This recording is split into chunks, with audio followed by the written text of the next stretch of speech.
రెడ్డి గారు ఏదైతుందో కేవలం యువకుడు ఉత్సాహవంతుడు శాసనసభకు మాత్రమే పరిమితమయ్యే విధంగా పోరాటం చేస్తారని చెప్పి భావిస్తూ ఉంటాం.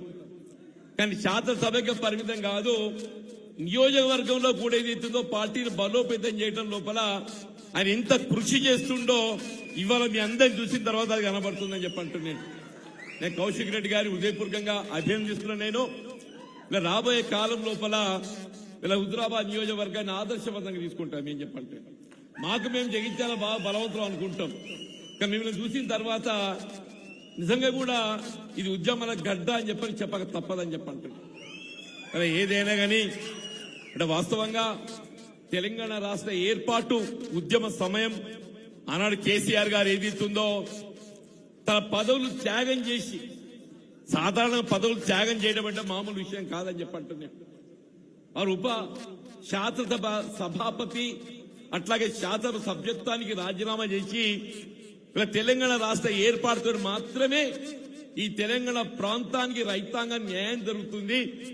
ఈ ప్రాంతానికి కావాల్సిన జలవనరులే గాని, విద్యుత్ సౌకర్యమే గాని, ఉద్యోగ అవకాశాలే గాని ఇలా మన హక్కులను సాధించడం లోపల కేవలం తెలంగాణ రాష్ట్రం ఏర్పాటుతో మాత్రమే సాధ్యమవుతుందని చెప్పని కేసీఆర్ గారు ఉద్యమాన్ని ఆరంభింపజేయటం, మరి వారి యొక్క పోరాట ఫలితం ఏదైతుందో తెలంగాణ రాష్ట్రం ఏర్పాటు కాబడటం, ఇవాళ వారు ఏదైతే తొలి ముఖ్యమంత్రిగా బాధ్యతలు చేపట్టడం నిజంగా ఈ ప్రాంత అదృష్టంగా భావిస్తారని చెప్పంటున్నాం. ఒక ఉద్యమ నాయకుడు ముఖ్యమంత్రి అవుతే ఏ విధంగా ఉంటుందో వారి దశాబ్ద కాలం ఏదైతే వారి పాలనలో చూపెట్టిందని చెప్పంటున్నాం. వారు ముఖ్యమంత్రిగా బాధ్యతలు చేపట్టడంతోనే ఇలా మొత్తం మన ప్రాంతాన్ని ఇలా సాగునీటి సౌకర్యాలు కల్పింపజేయడం ప్రధాన బాధ్యతగా భావించారు. ఇలా వృధాపోతున్న నదీ జలాలను మళ్లింపు చేయటం, ఏ ప్రాణహిత గోదావరి నదీ జలాలను వినియోగం చేయడంలో వీళ్ళు తుమ్మడేటి వద్ద బ్యారేజ్ నిర్మాణం చేయడం కొంత వివాదాస్పదమైంది.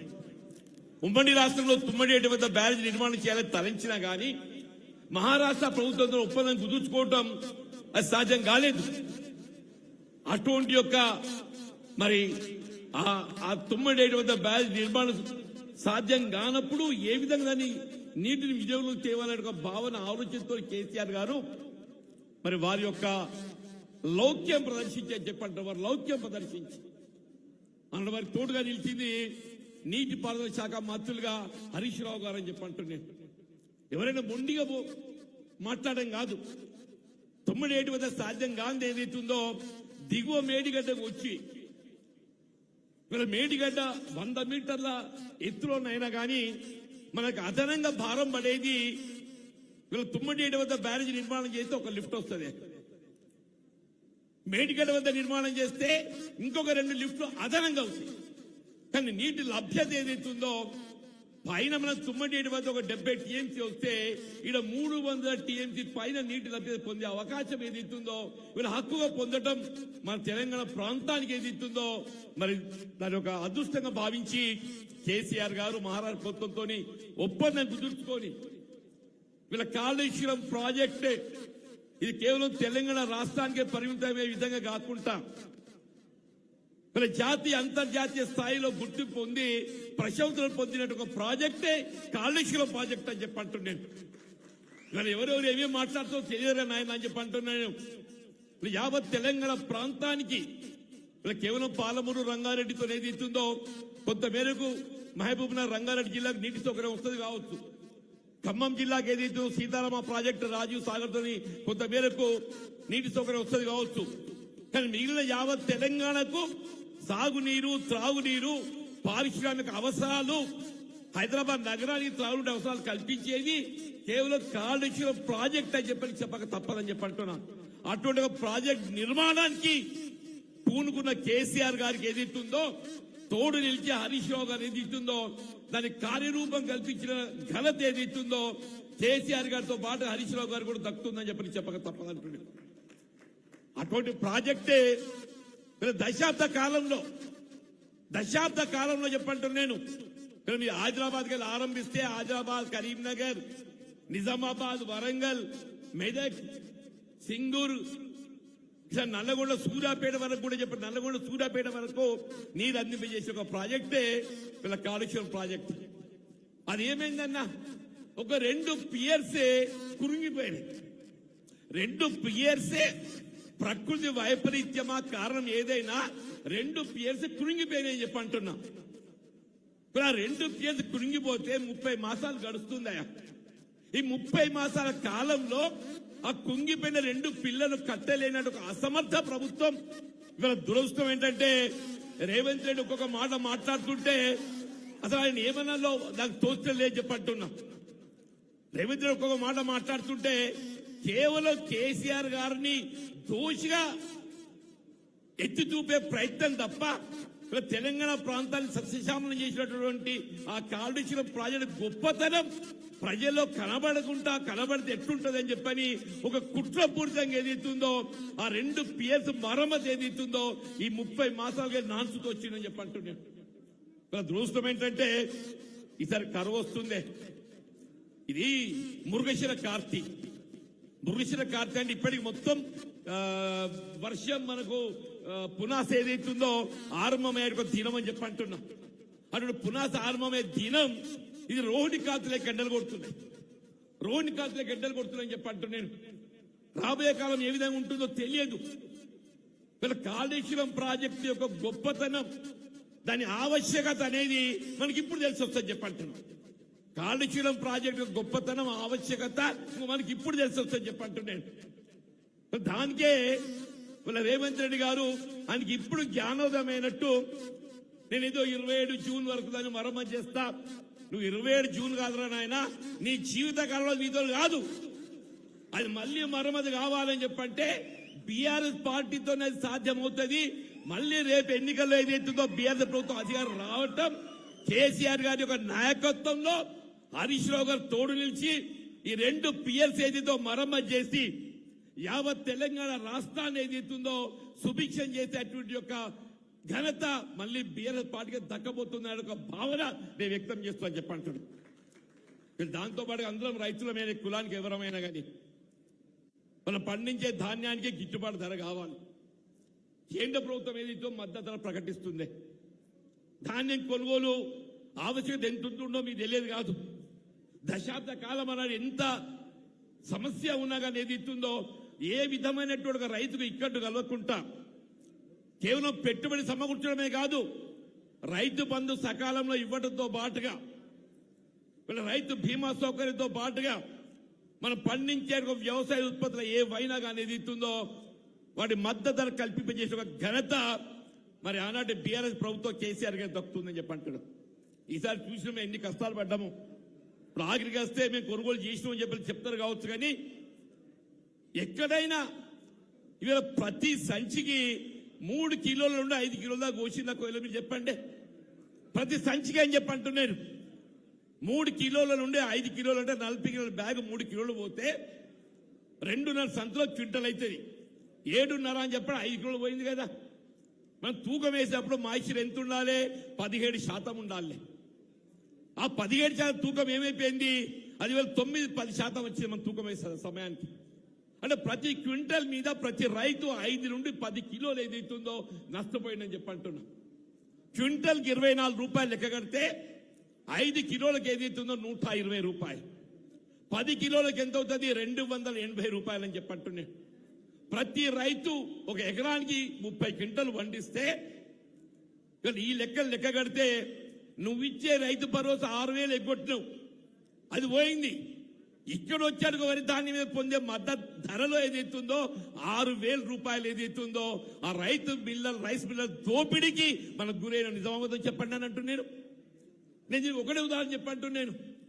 నేను మిత్రులు హరీష్ రావు గారు తెలియదు కాదు. ఇప్పుడు ప్యాడీ ప్రొక్యూర్మెంట్ లో ఏదైతుందన్నా ఇది రైస్ మిల్లు పోయిన తర్వాత ధర్మకాంట తూకం వేస్తుంది. ధర్మకాంట తూకం వేసిన తర్వాత రైస్ మిల్లర్ ఏదైతుందో వాడి కోత కోసి వాడు మన ట్రక్ షీట్ ఇస్తాడు. ఈ ట్రక్ షీట్ కున్న ఈ ధర్మకాంట తూకాని వ్యత్యాసం ఏదైతుందో ఇది దోపిడీ. ఇది దోపిడీకి నిదర్శనం అని చెప్పంటున్నాను. ఇవాళ నిజంగా ఈ ప్రభుత్వం ఏదైతుందో రైస్ మిల్లర్ దోపిడీ గురి కాలేదు అని చెప్పి భావించినట్టయితే ఇవాళ ధర్మకాంట తూకానికి అనుగుణంగా, ధర్మకాంట అంటే automatic weighing machine truck sheet కాదురా నాయన, ధర్మకాండ తూకానికి అనుగుణంగా ఎంత వెయిట్ వస్తుందో ఆ వెయిట్ ఏదైతుందో మీరు రైతుకి ఇప్పియండి. అప్పుడు ఏదైతుందో మీరు రైతుకు న్యాయం చేసే వాళ్ళ విధంగా చెప్పంటున్నాను. దయచేసి గమనించే ప్రతి రైతు గమనించని చెప్పంటున్నా. మనం ఎంత మోసం పోయినాము, ఎట్లా మోసపోయినాము చెప్పడానికి నేను నిదర్శనాలు పేర్కొంటున్నా చెప్పంటున్నా. దీని మరి మిత్రుడు హరీష్ రావు గారు అవసరం న్యాయ పోరాటం చేసేనా కానీ ఈ ధర్మకాండ తూకానికి అనుగుణంగా రైతాంగానికి ఏదైతుందో వీళ్ళ చెల్లింపు చేపించే ప్రయత్నం చేసడానికి మనం ప్రయత్నం చేస్తే బాగుంటుంది ఒక భావన అభిప్రాయం వ్యక్తం చేస్తున్నాను. ఇలా దీంతో పాటుగా చాలా విషయాలు మాట్లాడేటి అంటే వాస్తవంగా మన ముఖ్య అతిథి హరీష్ రావు గారు వారు మాట్లాడవలసి ఉందే. నేను ఎక్కువగా సమయం తీసుకోకుండా నిన్నగాక మొన్న రేవంత్ రెడ్డి మాట చెప్తుండే, నేను ఆడబిడ్డలందరినీ కోటీశ్వరులు చేస్తా అని చెప్పంటుండే. అరే నిన్న కోటీశ్వరులు కాదురా, లక్షాధికారులను చెయ్యు. కోటీశ్వరులు కాదు, లక్షాధికారులను చెయ్యమని చెప్పంటున్నాను. నేను అన్నాడు ఎన్నికల మేనిఫెస్టో తయారీలో నేను కూడా ఒక భాగమే. దురదృష్టమో అదృష్టమో ఏదైతుందో 4 దశాబ్దాలు కాంగ్రెస్ పార్టీ బలోపేత కృషి చేసి ఇలా రేవంత్ రెడ్డి ముఖ్యమంత్రి కావడంతో ఏదైతుందో ఇవాళ నిజంగా కూడా చెప్పంటున్నాను. మీరు అటువంటి నాయకత్వం పనిచేయడము ఈ రాష్ట్రానికి ఏదైతుందో మరి హితం కాదు అనే ఒక భావనతో ఏదైతుందో నేను కాంగ్రెస్ పార్టీని రాజీనామా చేసి ఇలా మళ్ళీ భవిష్యత్తు ఈ తెలంగాణ రాష్ట్రాన్ని రక్షణ కేసీఆర్ గారి యొక్క భావనతో ఏదైతుందో నేను బీఆర్ఎస్ పార్టీలో చేరడము. పెద్ద కేసీఆర్ గారు నాకు చేయూతిచ్చిండు, నిజంగా కూడా చేయూతిచ్చిండు. నేను 4 దశాబ్దాలు కాంగ్రెస్ పార్టీలో ఉన్నప్పటికీ కూడా ఏదైతుందో నాకున్నట్టు ఒక అనుభవమే కానీ మరి నాకున్నట్టు ఒక సీనియారిటీ కానీ ఏదని కానీ మీరు చెప్పంటున్నాం. నాకు మరి చేయూతనిచ్చి ఇలా బీఆర్ఎస్ పార్టీలో చేర్చి బీఆర్ఎస్ పార్టీ బలోపేతం కృషి చేసే విధంగా నాకు బాధ్యత అప్పగించండి చెప్పండి. అందులో భాగంగానే ఈ రోజు నేను హుజరాబాద్ రావడం జరిగింది. ఈ లక్షాధికారి మాట ఎందుకు చెప్తున్నానంటే ఆడబిడ్డలకు 2500 ఇస్తా అని చెప్పిండే. 2500 అంటే నెలకి 2500, సంవత్సరానికి ఎంత అయితే 2500 × 12 30,000 అయితే 2500 × 30 సరే 12 30,000 అయితే 5 సంవత్సరాలకు 1,50,000 అయితే ఇది ఇవ్వాల్సిన బాధ్యత ఏదైతుందో ఇవాళ అధికారంలో ఉన్న ప్రభుత్వం కాంగ్రెస్ పార్టీ రేవంత్ రెడ్డి గారిపై ఉందా లేదా? అది ఇవ్వాలని ఇవ్వద్దే. నేనేమంటున్నా, అయినా నువ్వు కోటీశ్వరుడు అక్కర్లేదు, మా ఆడబిడ్డలు అందరూ ఏదైతుందో నువ్వు ఇస్తాన్న 2500 ఇయ్యు. ఇవాళ పెన్షన్స్ ఏదైతుందో నువ్వు 2,000 4,000 చేస్తాను. నువ్వు 4,000 కాదురా నాయన, ఆ 2,000 చక్కగా ఇయ్యు అని చెప్పట్టు అర్హతకు అనుగుణంగా. ఇలా 30 మాసాలు గడిస్తే ఇక్కడ కొత్త పెన్షన్ ఇచ్చినాడే. అదే కేసీఆర్ గారు ఏదైతుందో ఉమ్మడి రాష్ట్రంలో 200 రూపాయల పెన్షన్ ను 2,000 చేసింది. 200 రూపాయల పెన్షన్ ను 2,000 చేసిందని చెప్పి అంటున్నాడు. 10 అంతలు పెంచింది. ఇవాళ నువ్వేదైతుందో ఆ 2,000 కూడా ఇచ్చాడు, పరిస్థితి లేకుండా పోయిందని చెప్పి అంటున్నా. దయచేసి పెన్షన్ అనే కాదు, ఇప్పుడు ఆ మిత్రుడు శ్రీనివాస్ గారు చెప్పి నిరుద్యోగుల పరిస్థితి ఏ విధంగా ఉందని చెప్పని ఎన్నికల్లో ఏదైతుందో రేవంత్ రెడ్డి మాట ఎవరు నమ్మడం అని చెప్పని రాహుల్ గాంధీ గారిని పట్టుకొచ్చి అశోక్ నగర్ ఏదైతుందో మేము మొదటి సంవత్సరం 2 లక్షలు ఇస్తాం ఉద్యోగాలు, తర్వాత సంవత్సరాలు 1,00,000 ఇస్తామని చెప్పని నమ్మబలికింది. 30 మాసాలు గడుస్తుందా చెప్పి నేను ఏమంటుండే 60,000 ఉద్యోగాలు ఇచ్చినట్టు. 60,000 కాదు, మొత్తం నికరంగా ఇచ్చింది 17,000 మించి ఇవ్వలేదు. నికరంగా ఇచ్చింది 17,000 మించి ఇవ్వలేదు చెప్పంటుండే. ఇక్కడ పోలీస్ కాన్స్టేబుల్ ఉద్యోగాలు ఏదైతుందో 19,000 ఖాళీలు ఉన్నాయి. 19,000 ఖాళీలు ఉన్నాయి. నేను నిరుద్యోగ యువత అంతా హరీష్ రావు గారి మరి వారి దగ్గర మా పరిస్థితి ఏంటన్నా, మాదేదో పొరపాటు జరిగింది, ఇవాళ ఏదైతే ఆయన నమ్ముకొని వాడేమో మాకు చేస్తారని చెప్పిన ఆశతో ఏదైతుందో కాంగ్రెస్ పార్టీ అధికారిని పట్టుకొచ్చినాం. మాకు న్యాయం జరగాలి, మాకు ఉద్యోగాలు కల్పన కావాలని చెప్పని హరీష్ రావు గారికి వినతి పత్రం ఇవ్వడం జరిగిందని చెప్పండి. ఇలా కానిస్టేబుల్ పోస్తే కాదు, నిరుద్యోగ యువత వారికి ఉద్యోగ అవకాశాలు కల్పింపజేయడం ఏదైతుందో ప్రభుత్వ బాధ్యత. దయచేసి ఇలా రేవంత్ రెడ్డి పరిస్థితి ఎట్లున్నా కానీ రేపు రాబోయే కాలం మనది కాబట్టి కేసీఆర్ గారి యొక్క నాయకత్వం లోపల ఇలా మొత్తం యువతకు ఏదైతుందో ఉపాధి కల్పన ప్రధాన లక్ష్యంగా ధ్యేయంగా పెట్టుకోవద్దని చెప్పంటారు. అట్లా విద్యా అవకాశాలు కూడా ఏ విధంగా చేస్తున్నాం మనం తెలియదు కాదు. ఫీజ్ రియంబర్స్మెంట్ నిరుపేద వర్గాలకు ఏదైతే ఉచిత విద్యా బోధన కల్పించాలి ఒక భావన లక్ష్యంతో ఏదైతున్నదో ఫీజు రియంబర్స్మెంట్ పథకాన్ని పటిష్టంగా అమలు చేస్తే 10,000 కోట్లు బకాయిలే కాదు ఇప్పుడు ఎవరో విద్యార్థులు చదువుకోదలుచు కూడా ముందు వాళ్ళు ఫీజు కట్టుకోవాలి. ముందు వాళ్ళు ఫీజు కట్టుకుంటే తర్వాత ప్రభుత్వం ఇస్తుందట. అంటే నిజంగానే ఏదో నిరుపేద కుటుంబం ఏదైతుందో ఫీజు చెల్లించుకునే ఆర్థిక స్తోమత ఉంటే నువ్వు ప్రభుత్వం చెల్లించాల్సిన అవసరం ఎందుకు వస్తుంది? నిరుపేద కుటుంబాలకు ఏదైతుందో ఫీజు చెల్లించే స్తోమత లేదు కాబట్టే నీపై ఆధారపడుతున్నా.